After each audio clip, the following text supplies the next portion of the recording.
Okay, so I'm going to get started. So the first thing I'm going to do is I'm going to share my screen and show you when I get into BrainPOP. For those of you that haven't created classes, I'm going to show you how to create a class, and then I'm going to get started with some of the new features that are available via BrainPOP.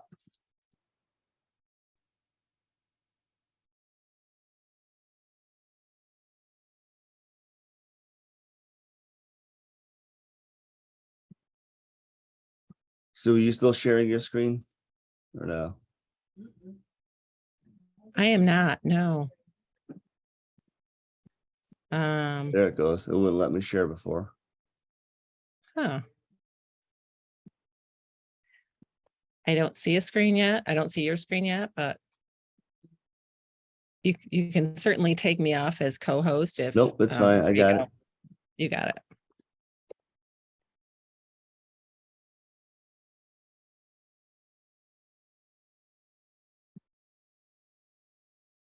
I was logged in, and then when my computer went a little crazy this morning. Okay. So first thing you do when you click on the dashboard up here, it's going to open up. And I have a class here, just as the class I created. I was showing teachers how to make one. You click on new class here. You give it a name. So if you're a homeroom teacher for just say an elementary school, that you would just name it your class. If you have if you're a middle school or high school teacher and you have multiple classes, just say you teach math and you have 5 or 6 classes. If you want to call it like math period 1 or math period 2, this is where you'd want to name it so you could keep track of it. You put the grade level in as well. I'm going to put math period 1 just so you can see this. And I'm going to select just 9th grade and create class. This code is unique to that class. The students would go to BrainPOP and they would type in this code, and then they would just put their name, first name and last name in, and they'd automatically be linked to your class. And I can't do that from here. Otherwise, I'd have to log out and log in back as a student. This is if they're not already linked via Clever or Google Classroom or ClassLink. This is what I had to do before Morrisville started setting up through Clever. But you could just look, the students will be loaded right in there for you. So the first tool I'm going to show today is make a map. So I'm going to show you different 3 different tools to start. Like I said, make a map. I'm clicking on social studies.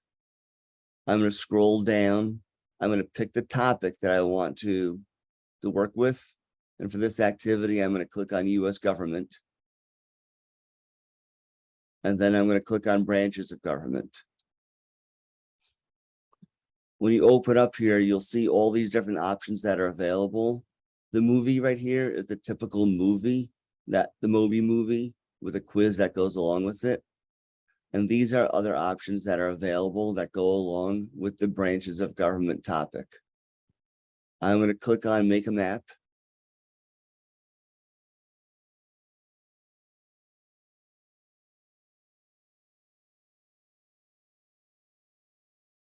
I'm going to click on create new. And I'm just going to call it government branches and create.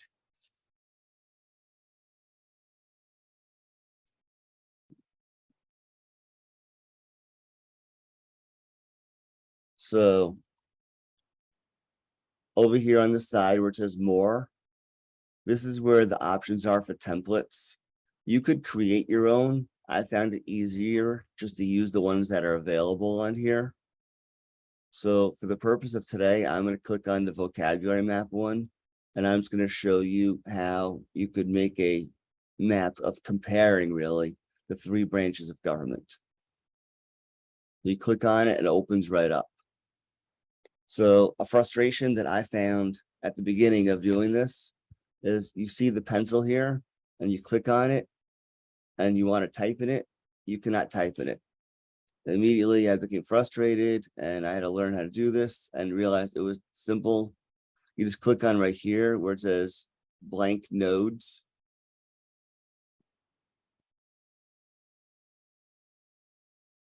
I click on the blank node and I just drag this over here. Now I'm going to give this a title.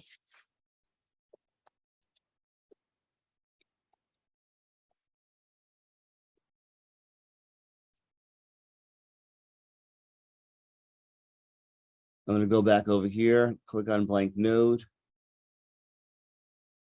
I'm going to drag this over here.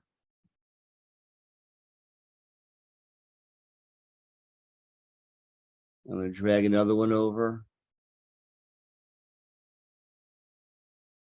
And the third one over for my 3 branches.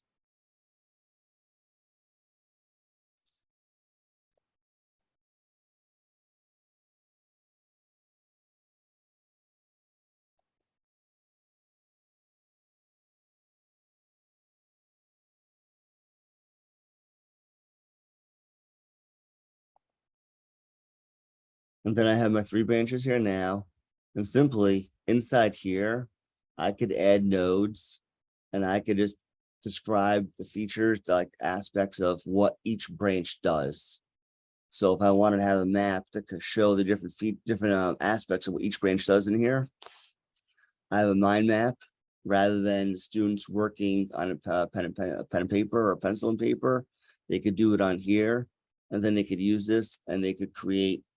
They could write like a story, they could write an article, they could write an essay, but it would be done digitally, which is something that we're really trying to push. Have students work on something electronically rather than just all paper pencil activities. So I can add nodes in here if I wanted to, and just add 9 justices. And anything else I'd like to add in there, just showing what each branch of government does. I could also click on images here if I want to add images to this. So I could add this image here, and if I want to just label it, it automatically opens up and I can label it. I'm just going to call that 3 branches.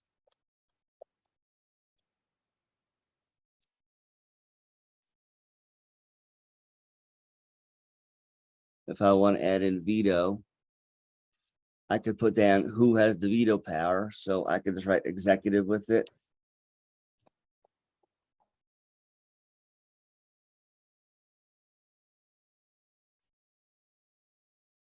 And then if you just see, there's lots of different options. I could add these into here into my mind map, or I could just keep them on the side as vocabulary to support, me as a student with my learning. So before I go on, does anybody have a question about the mind map? Can you hear me? Yes. Okay, thanks. So can you create this and assign it to the students, or is this something that the students would then create? How does that work? So right here, if you see where I'm circling on top here, if Yep. I click on assign, it's called government branches make a map. I would type in my directions right here. I'd select a class. You see I have math period 1, which I just created. I'd give a due date if I want a due date. I tend to not put a due date in there. When I go in as a model schools, I'm not 100% sure how long something's going to take with the amount of time I have. But if you want to do it on a specific date, you would put this date in here or schedule for a certain date. You click assign, and every student will get exactly what you created. Okay, so it's basically you're creating a template for the students to fill out. They are not picking their own, correct? No, you would create Okay. the template. You'd start it off for them. Okay, thank you. No problem. Anybody else have a question about the make a map? And there's dozens of options on here. So There's dozens of different make a map options on here. You could also click on keywords here. And sometimes you have a student who's sitting there and they're struggling and they don't know what words to put in. If you click on keywords here, these words will pop up. You could take them and drag them over to where it would belong. This will help a student get started. This could be used as a differentiation for a student who you know that they may have a tough time getting started on it. You could create a different one for them and add a couple of these words in there to get them started on something. So I have another question. So can Sure. students manipulate within that map? For example, if you do have kids with learning disabilities, you could create all of these nodes, right? And then the kids can drag them to where they Yes. belong. Okay. Yes, you could actually have them all out here for them to start if you'd like, rather than having to click on each one individually. So they have that there. And that, like I said, that could help some students. Some Right. students, So they can go ahead. they can manipulate everything that's on here. It's not Yes, stuck. Okay. yes. There's also, with each word, if you notice, there's a little triangle, it's a play button. If I click on it, Finally, the judicial branch is headed by the Supreme Court and its 9 justices. When someone brings a case before the Supreme Court, it means they think some law is unconstitutional. In other words, that it conflicts with the rules set out in the Constitution. If the Supreme Court agrees, the law is struck down. The Supreme Court is the highest court in the country, and their decisions overrule those of all other courts. The lower courts use the Supreme Court's rulings as guidelines. So each ruling helps shape the law of the land. so as you see, Well, the branches work together in a complex system. so as you see, if I click on it, it's going to give a definition of the vocabulary word, or as they call on it, keywords here, which will help a student out as well. And students could play it, they could stop it, they could pause it, and they could take notes and put something in here if they want to add words in here as well. Right here, where it says movie, it will show these words in the movie as well, and it's going to explain it. I'll start the movie, but I'm not going to play the whole movie. But if I click on judicial branch here, it's going to show you in the movie where the it takes judicial place. branch is headed by the Supreme Court and its 9 justices. When someone brings a case before the Supreme Court, it means they think some law is unconstitutional. In other words, that it conflicts with the rules set out in the Constitution. If the Supreme Court agrees, the law is struck down. The Supreme Court is the highest court in the country, and their decisions overrule those of all other courts. The lower courts use the Supreme Court's rulings as guidelines. So each ruling helps shape the law of the land. Well, the branches work together in a complex system of. So as you see, it'll just show up in the video. When you click on movie, it'll show up in the movie where that word is located. All the key words are inside the movie, and it's going to have the visuals. It's going to have Tom and Moby in the movie and explaining what all those vocabulary words mean, which we know sometimes having that hearing it, seeing it is going to help those students as well.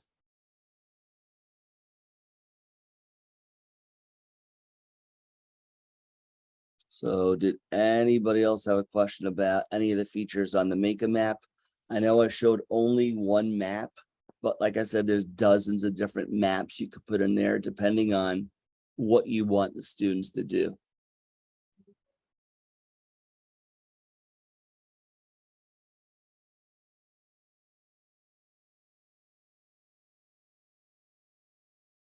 So the last part here, I wanted you to see that if you notice here, I have the arrow here.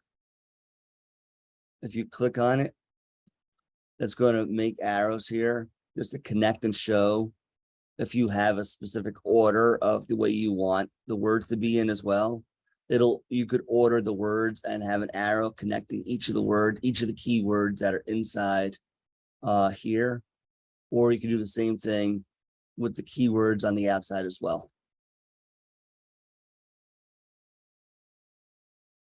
I'm not going to connect them, but I just want to show you how that worked. But you could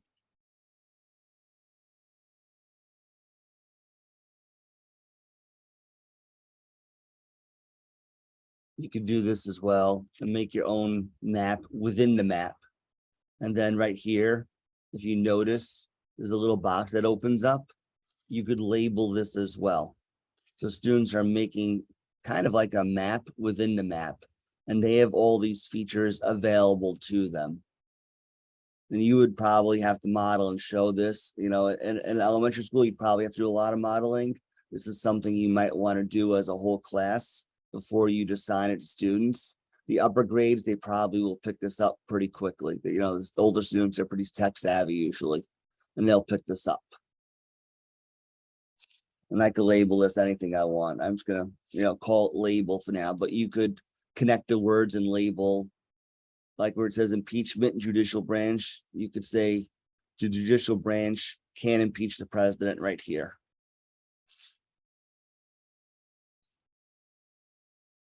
It's just, like I said, just connecting it so you can make it another way and seeing how the words are related to one another. So last time I was going to ask for a make a map. Did anybody else have any other questions before I'm done with the make a map? And I go on to the second activity.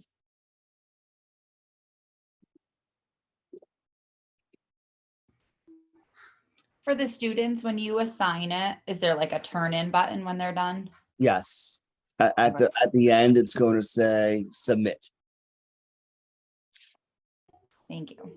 No problem. I had to think about the second graders that I worked with this past year when I did activities and coding. They're like, what does submit mean? It mean, and I had to explain what that meant is that you're turning in the work so the teacher could see it. And usually it shows up within a minute on the teacher end, depending on the Wi-Fi that you have in the building and how well it works, but it shows up pretty fast. And when students submit their work, there's another thing that goes along with it. If they submit it and you look it over and you think that things need to be fixed or you want to change things, you could write notes back to the students and send it back to them, and they could rework on what you want them to do as well. So it's not always a final product unless you okay it.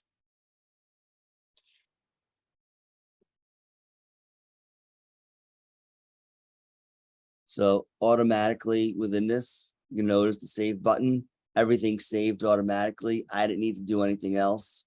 It's kind of like in Google Classroom. For those who use Google, everything saves automatically for you. There's no save button that you need to press. It automatically is there.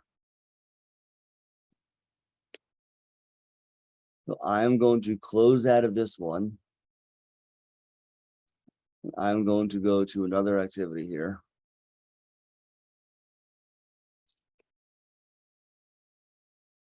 So I'm back at the regular main screen here. I'm going to click on science. I just want to show you that you could use these tools in basically any subject, no matter what subject or grade level you're teaching.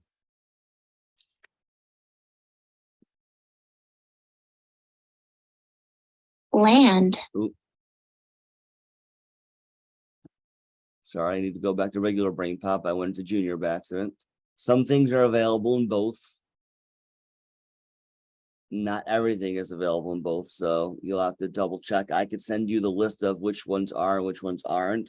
Basically, the games aren't available in BrainPOP Junior for most of the activities.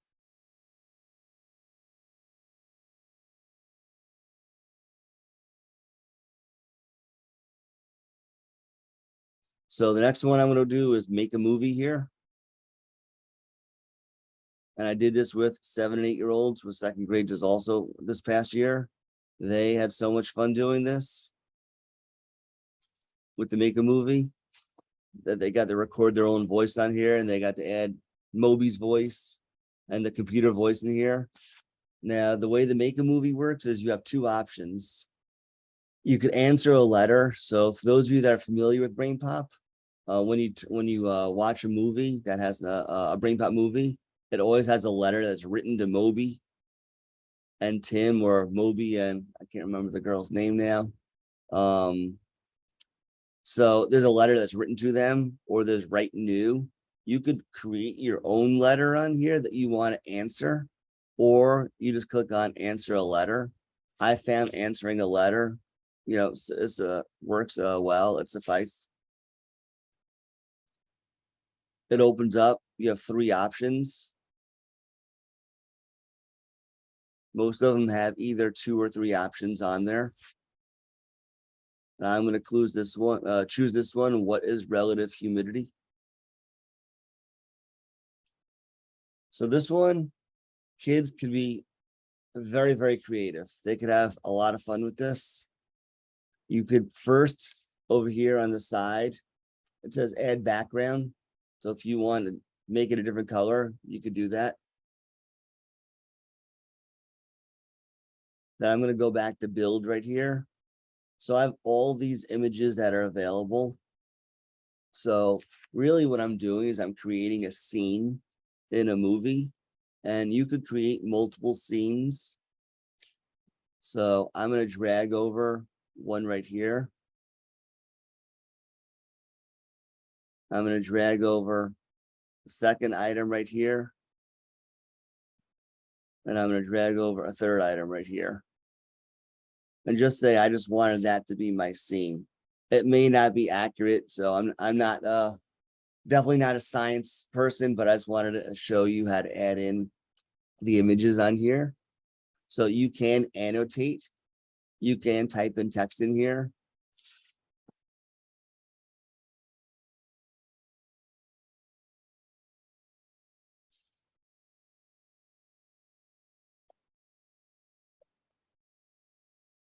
So I could type humidity forming right there. Just going with the word, going with the image. It could be anything you want in there. You could type in whatever text you'd like. You could add in arrows, just like we did with the make a map connecting. You're gonna notice that they're really large. You can size them. You can make them a little bit smaller on here.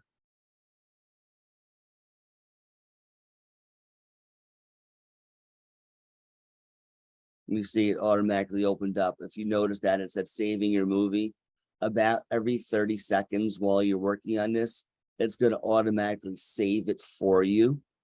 So you don't need to save it. I know students were very nervous about losing their work. And I told them as long as they were working productively, about every 30 seconds, it'll pop up a screen here and it's going to say saving your movie. You could add a little word cloud in here if you wanted.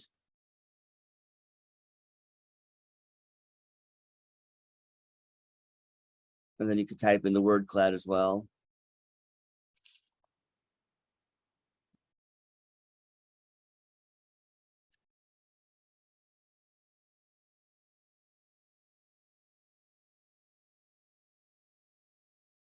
Which the kids really love the word cloud option. The next option here is add sound. And students really enjoyed, especially the elementary level. I guess hearing their own voice. I don't know, it's kind of funny that the kids, I could hear my own voice. Yes, you could hear your own voice, you could record it. So I'm going to click on add sound. And you have multiple options. Like I said before, you could use the computer voice, the same voice that's on when the movies play for the Moby movies. That's the voice, Tim's voice will be used. Or you could record your own voice. I'm going to record my own voice. I have a sentence I'm going to add. That gives you a countdown, which is great. So the amount of water vapor in the air, the amount needed for saturation at the same temperature is what humidity is. I click on stop recording. Students have to be patient with this. This is, once the check mark shows up, it's there. You could test it out. You could play it and see if it's what you like. So the amount of water vapor in the air, the amount needed for saturation at the same temperature is what humidity is. Now, I found that if I didn't tell them they only do this once or twice, they would go to the trash, they would empty it, delete it basically, and make a new one. And it was really a matter of they really thought it was cool that they could hear their own voice on the computer. So I had to walk around when I was supporting classes using this to tell them to write out a script of what they wanted to say within a scene, read off the script, that would go with the scene. And they wouldn't have to do this again and again and again. But for those of you that teach elementary school, you could probably see that the little kids love hearing their own voice again and again on a computer. They thought it was the coolest thing since the toaster or sliced bread or something was created that they could hear their own voice on there. The other option, like I said, is use computer voice. You have to type it in though.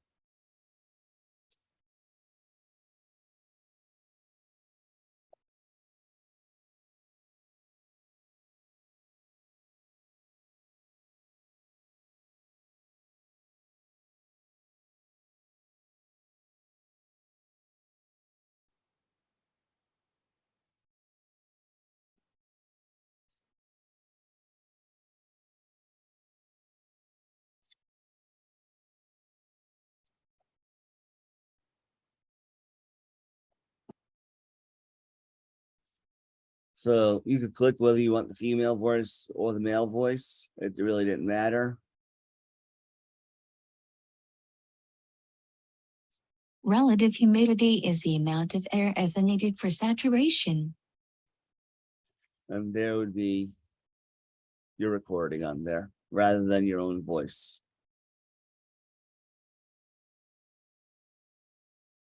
So I'm back to here. That scene that I just created is automatically saved. And I might want to create another scene to go along with it. And you could create up to 20 of these. Now, just like before, someone asked, can you assign it? Can you set this up? You could start it. You could have pictures already put on here, and you could have students put them in order. You could make a recording already, and then have the kids find images to build it to go along with your recording as well. And then you could just save it here. It's automatically saved, and you could assign that to students as well. So you could do this multiple different ways with students. So did anybody have a question about how to create a movie on here? It's very similar to Screencastify or those other recording programs, but you cannot, once you create it, you can't like cut it and change it. It doesn't work that well. You just want to make it and have it complete. So if you wanted the kids to move the scenes out of order, do they just do that in the top there? You can just click and drag the scenes? Yes.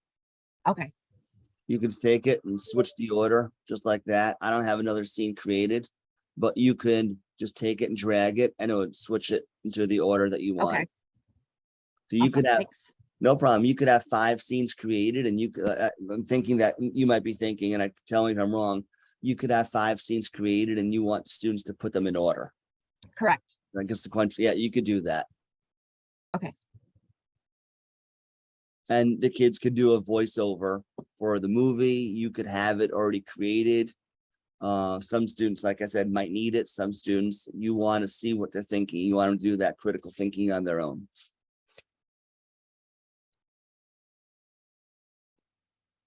So does anybody else have a question about the make a movie?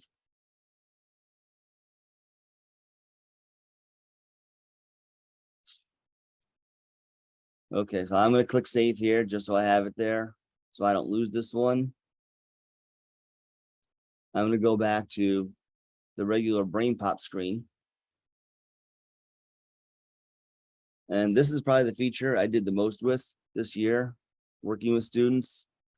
I did coding with students in 2nd grade. Actually, I did coding starting with kindergarten, but with this program, I did a lot of this with 2nd grade. And actually, I did this with 2nd, 3rd, 4th, and 5th grade this past year. all the coding within BrainPOP. And for those of you not familiar with it, it's the program Scratch that the kids were using.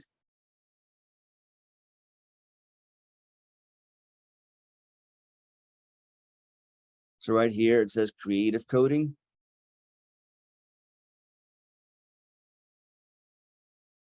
And when I open this up, these are the options for doing coding on here. You'll notice it says based on Scratch right here. These are created, they're based on Scratch. These are a little bit different how they work. I'm going to show you a couple of them. There, as you see, there are 7 options on here. I'm not going to walk through all 7 of them. I'm going to show you 2 of them. But, you know, on your own time or after I show this one, everybody's going to have the option to make something on their own that you could use for this year. And maybe we could share out afterwards. You could see if you like one of them a little bit better than, you know, the ones I showed you. So this one I'm going to show the story one, the story option. I'm going to click on start coding. So right here, Moby opens up with a show me video. So students who are not familiar with this, who have never done this before, if you click on show me, Moby is going to walk you through on basically what to do and what the vocabulary is to go along with coding.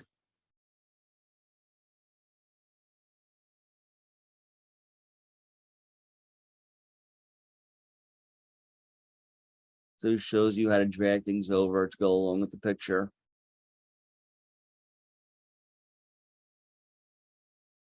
Shows you how to add something.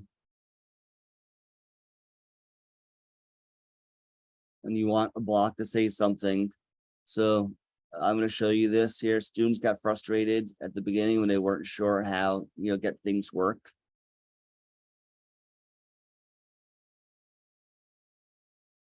So timing also, if you want things timed out, if you don't want everything coded at the same time, having them timed out there.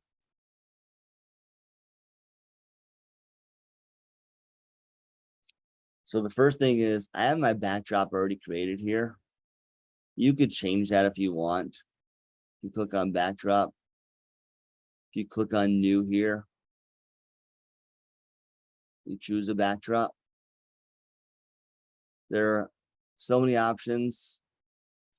The kids didn't know what they wanted to do. They were overwhelmed by all the different options that were available to them. So for this activity, I'm going to just pick the baseball field. And the title of this one was Abraham Lincoln. So it'd kind of be funny if I had Abraham Lincoln on a baseball field. But, you know, for this feature, just to show you how it works, it really didn't matter. So right here, where it says sprites, this is where you get to add basically characters, pictures, objects. The kids kept calling them characters, but I try to get them to use the vocabulary to go along with what coding is, and they're called sprites. So I'm going to choose a sprite. So I chose young Abraham Lincoln. He's sitting right there in second base. So if I wanted young Abraham Lincoln to say something, I scroll all the way over here where it says blocks on the left side. So the first thing you need to do is have this yellow one dragged over. It says when the green flag is clicked. So basically when this sprite is clicked, everything I add will be red here. Everything that I put encoded is going to show up here when I click on young Abraham Lincoln. It has automatic things set up with a word, with seconds, and a sound here. So I'm going to drag this one over. It automatically says say hello for 2 seconds. So if you just click on hello, it turns blue.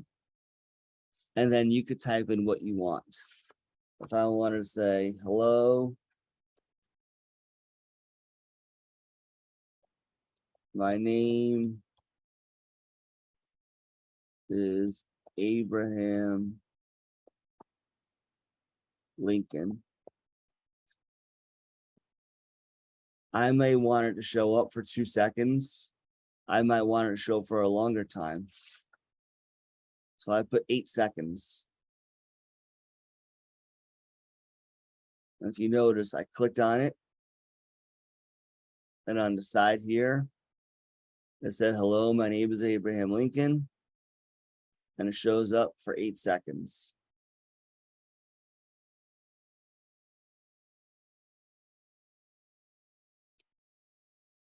I might not want that. I might want to put something in here first. I might want it to have a wait. So I might want to have, it's kind of like a timer. A timer is not going to show up on the screen, but a timer in your head or in your mind, you might want, when you click on it, you might want it to wait 4 seconds before it's actually going to do anything, before he's going to say, hello, my name is Abraham Lincoln. I'm going to click on it again, and you notice it doesn't say it right away. It's going to wait 4 seconds.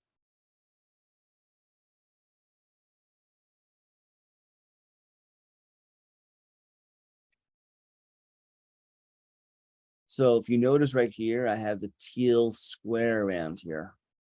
This represents that this is the sprite that I'm working with right now.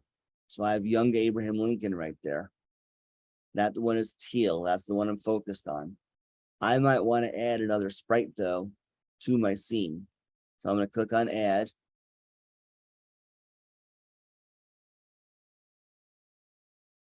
It automatically shows up really right on top of the others. So I just take it and I drag it over to where I want. Students got really creative with the projects I did with them this year. We created habitats. So students were adding plants, animals, different features of their habitats, put them all around on the habitat background, on the backdrop. And they were coding each of them and they were telling a fact about their habitat when I did this with them. So right now, if you notice, I have the statue of Abraham Lincoln is in teal. So this is the one I'm focused on. The blocks are over here. I'm going to drag over when the green flag is clicked. Instead of saying hello, I might want to say the US created a statue to commemorate me.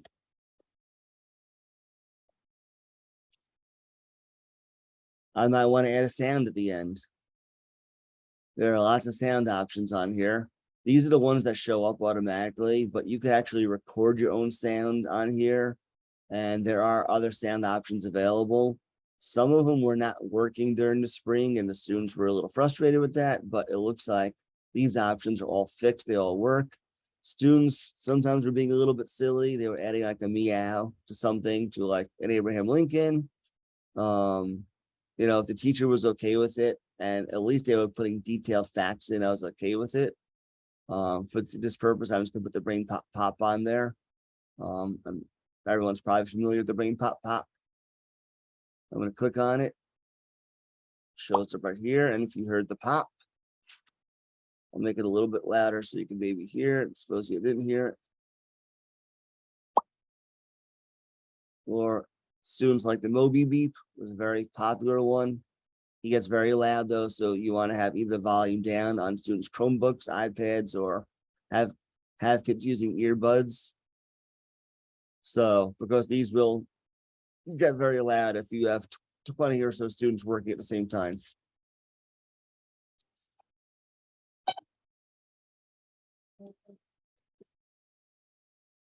So if you notice, I have the statue of Abraham Lincoln. Like I said, it's teal, and then I have young Abraham Lincoln over here. I could add as many sprites as I want to this. There's no limit to what you could do. Right here, I could size things if I want. If I want something bigger, if I want something smaller. If you notice, again, you have to work with the one that is highlighted in teal on the border. So right now I have the statue at 40. I might want to make the statue a little bit bigger. So there's the statue. It's a little bit bigger on the screen now. I might not like that the statue is straight. And it would make sense to have it straight, but if I wanted to turn it, I could turn it as well. There, I turned him 30 degrees. He's tilted now sideways. Students weren't sure how to put him back. I told them just to make sure they saw what the number was at the beginning and just put it back to the way it was.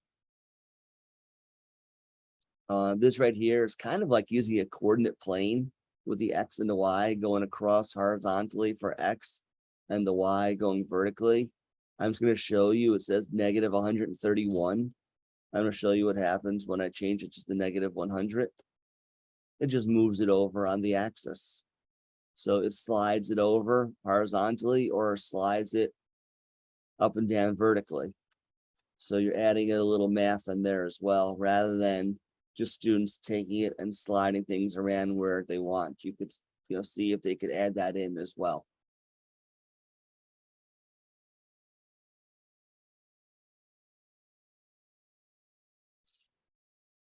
Right here, I'm going back to the side where it had the blocks. I clicked on more blocks. There are other options available until I saw students were comfortable with just the first 4 over here. I did not add these in for them because I wanted to make sure they really mastered how to use these first before they did these as well, use these blocks as well. But there are other options that students could use other than just the basic 4 right here. For a student who might get overwhelmed, instead of having the more blocks, you might want to just keep it on with the 4 blocks there until they're all ready and make sure they don't click on the more blocks. So this was creative coding. This was an example of a project that students could create. This was one of the 7 different options that are available. Did anybody have, oh, real quick before I do anything else. If you notice that this one is in teal, the statue right here, and I want to move something, I still can move them around. But once I start clicking on them, it's going to change that to the one I'm focused on. You notice on my screen, it's going to change in teal because I moved it. That's the one I'm focused on. Like I said, there are 7 different options for coding. This is option 1. I use Scratch block coding. It's a great introduction. The digital fluency and CS standards are coming out. They've already been introduced in our region. They will not start for another year still, but this is something that does follow a lot of the digital fluency and CS standards. An easy way to incorporate this into almost any single lesson that you're teaching. So did anybody have a question about this? Actually, I should wait. You can assign it, just like someone asked before. You can set up something, you can assign it. You could have it started, or you could just have the title called Abraham Lincoln, and then they have to create everything on their own.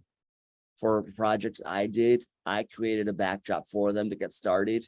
When I did the habitats, I did one with them where everybody did the desert and everybody had to add desert animals or a cactus. I told them plants and cactus was the only one. And we coded them together before they did one on their own. And that was just right here through assigning it to the students. So they each had the same activity to work on. So now, anybody have a question on how this works with the coding?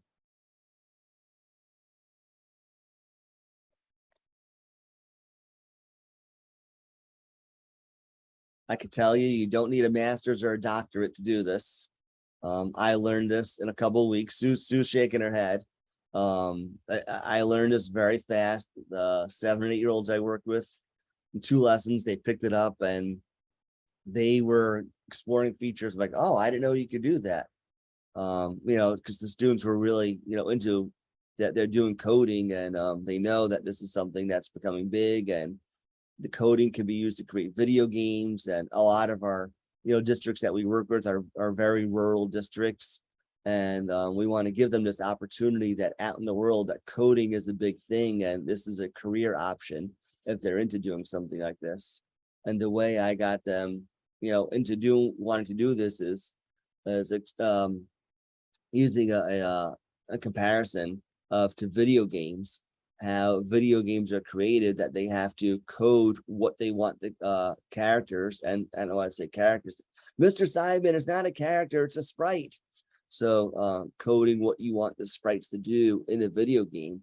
If you want them to say something or do something, it has to be coded behind the scenes in order for you to be able to have that capability of doing that. So students were able to make that connection, like a real life connection, which, in our time, making that connection to something that's real life, is really important. Can I chime in for a minute, Brad? Sure.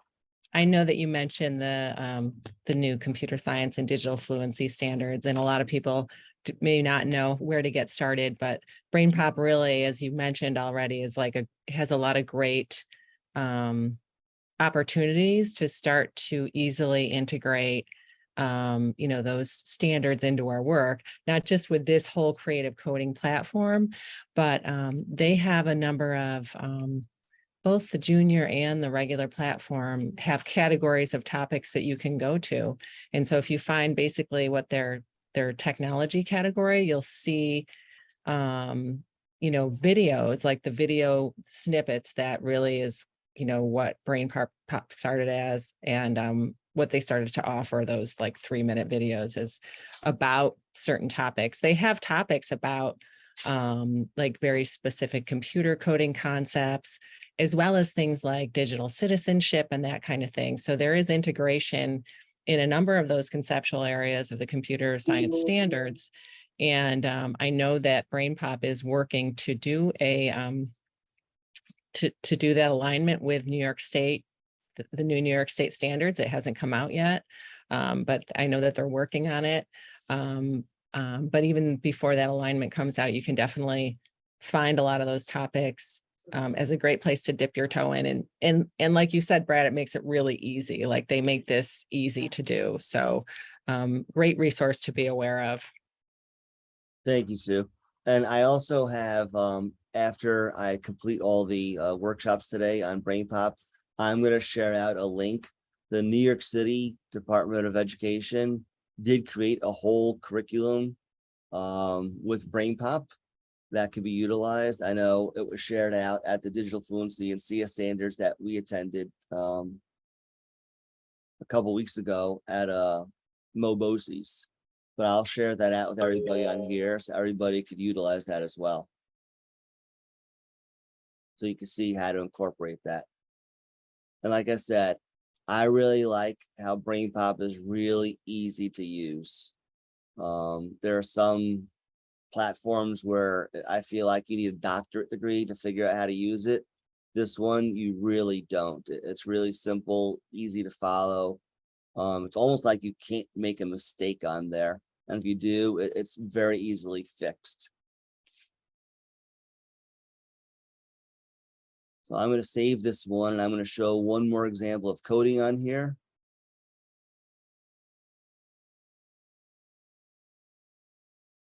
This is the other one I did with students as well. Let me go back. So one other thing is, if you notice, there's also a health and SEL. SEL has become really big these last couple of years, especially with COVID. So this option is available as well.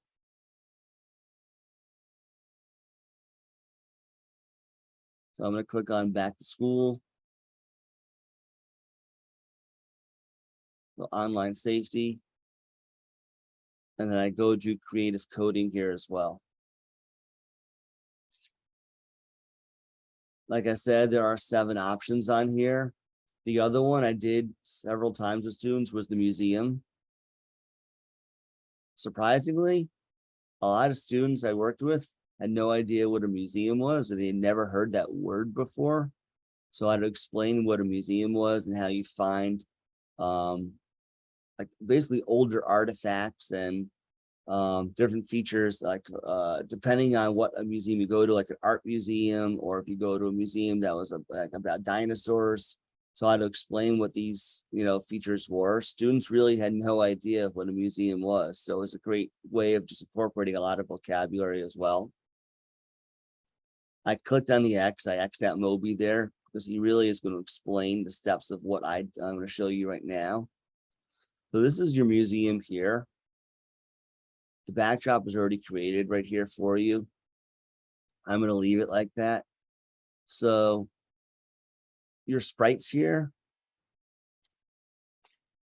each sprite is going to tell, for what I did with them, a fact about the topic.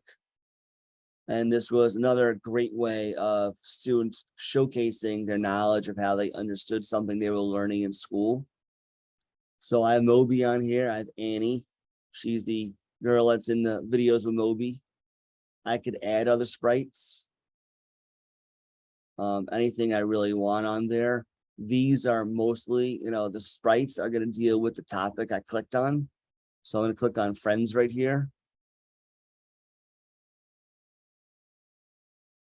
So the coding is going to work very similarly.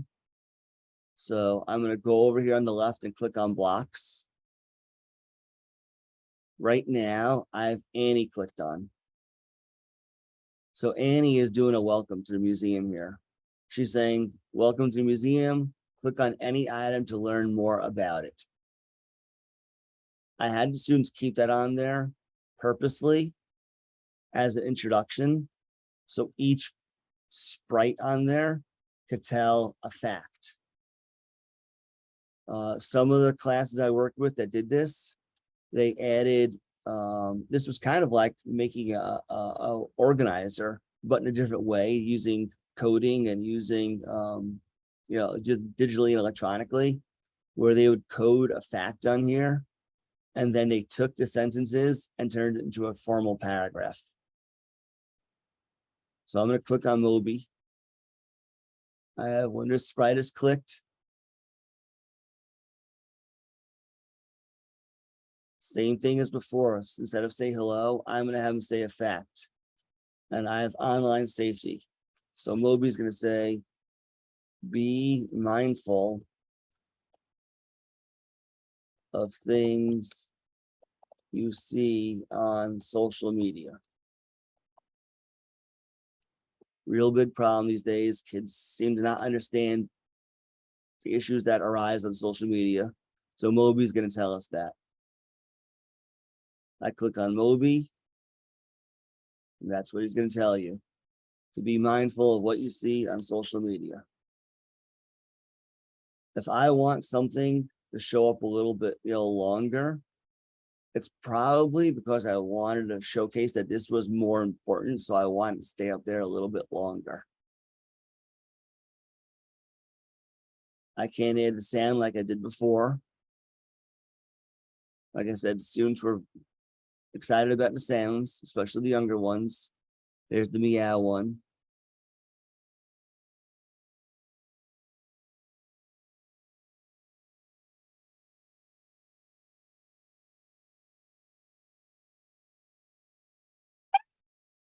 As you see, it meowed. And when I was practicing this at home, when I was learning how to use this, just to let you know, my dog at home went bonkers. So I highly suggest if you have a dog at home and you're doing this, have the sound very low or the volume off, because otherwise my dog is barking in the background right now because my dog did not like the meow sound, and now she is searching for a cat.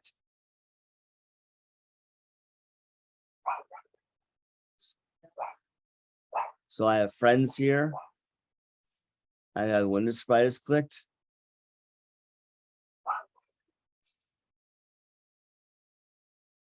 So I've only friend someone you trust and know on social media.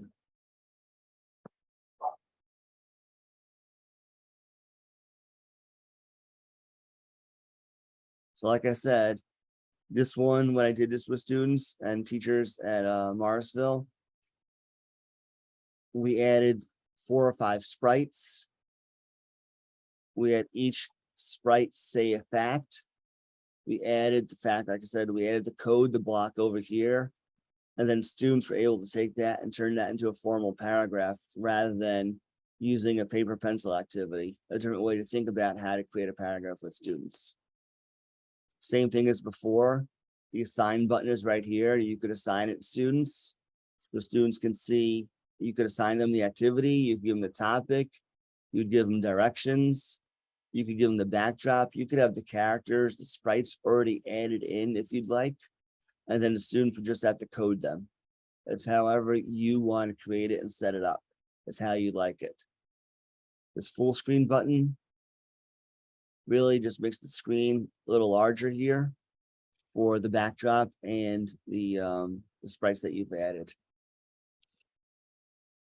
And you click the escape button and it goes back to the size that you have it over here, where you can see the backdrop with the sprites and the coding options that are over here.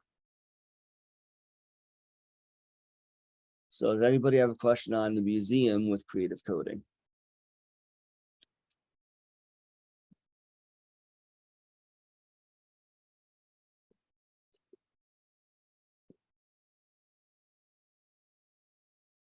No questions. All right.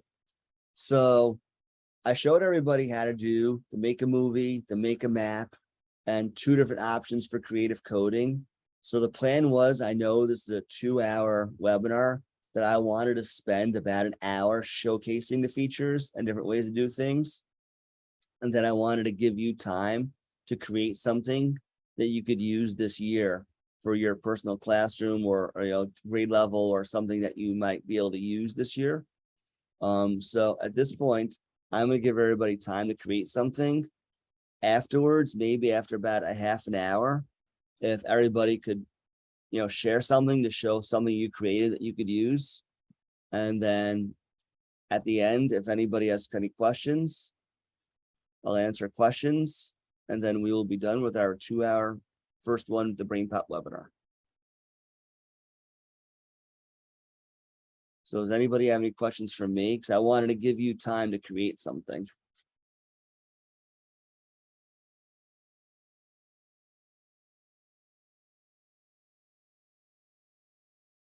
Yeah, I'm going to save this. So hopefully everybody can get into their BrainPOP. If not, just chime in and Sue LeBlanc will be able to explain how to get into it.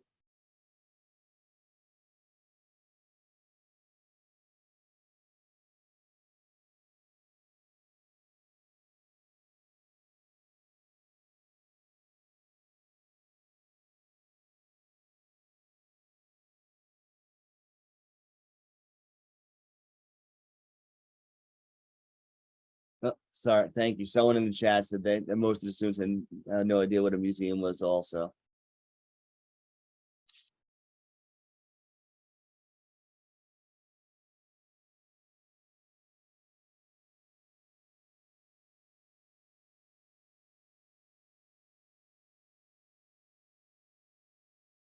I'm just going to set a timer so I can keep track of time. Like I said, give everybody about a half an hour to create 1 or 2 things that you could use this school year.